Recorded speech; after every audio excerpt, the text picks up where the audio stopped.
राव नरेंद्र सिंह केवल पूरे अहिरवाड़ का नहीं बल्कि महेंद्रगढ़ के भी अटेली और नारनौल के ही नेता हैं। उससे ज्यादा उनका कोई बहुत लंबा चौड़ा मामला नहीं है। हालांकि उन्होंने लोकसभा का चुनाव लड़ा है भिवानी महेंद्रगढ़ से, लेकिन वो चुनाव लड़ने के बाद वो ज्यादा सक्रिय नहीं रहे। ठीक बात है। क्योंकि उसके बाद वो एमएलए बन गए, फिर वो मंत्री बन गए, फिर कांग्रेस में चले गए। उसके उनको सामने सबसे बड़ी चुनौती पूरा हरियाणा में कांग्रेस को एक छत के नीचे इकट्ठा करना।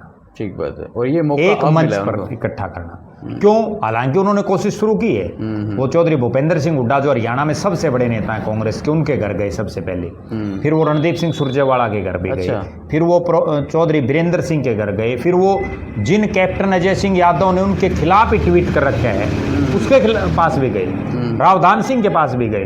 तो प्रयास कर रहे हैं सबके पास जाने का। अच्छी शुरुआत। लेकिन जाना एक अलग बात है। अब ये नेता उनको कितना सपोर्ट करते हैं, ठीक बात है, वो सबसे बड़ी बात है। दूसरी बात, जिस तरह से उदय भान लगातार भूपेंद्र सिंह हुड्डा की कोठी पर बैठे रहते थे, क्या राव नरेंद्र सिंह भी चौधरी भूपेंद्र सिंह हुड्डा के साहब की कोठी से ही कांग्रेस को चलाएंगे?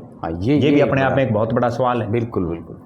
या वो तमाम नेताओं को जितना जिसका ब्योंत तो उतनी तवज्जो देंगे? ठीक बात है। क्योंकि ब्योंत का भी तो देखा जाता है ना। कई नेताओं का तो ऐसा सिस्टम है कि अपने हल्के से बाहर को सौदा ही नहीं, लेकिन मुख्यमंत्री कुर्सी चाहिए।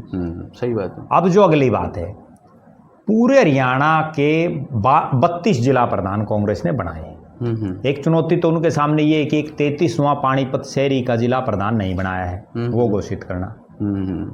दूसरी बात, जो 32 बने हैं उनमें से अब तक सारे ना तो हुड्डा साहब से आशीर्वाद लेने पहुंचे, ना रणदीप से, ना शैलजा से। कोई शैलजा का झंडा ठा रहा है, कोई हुड्डा साहब का, कोई किसी का, कोई किसी का, इस तरह से। ठीक बात है। क्या वो 32 के 32 राव नरेंद्र को अपना प्रदेश अध्यक्ष मानेंगे? सही बात है। ये अपने आप में एक बहुत बड़ा सवाल है। बिल्कुल बिल्कुल। उसके बाद 90 हल्के हरियाणा में, राव नरेंद्र सिंह का तो 2 ही हल्कों में है कोई सिस्टम।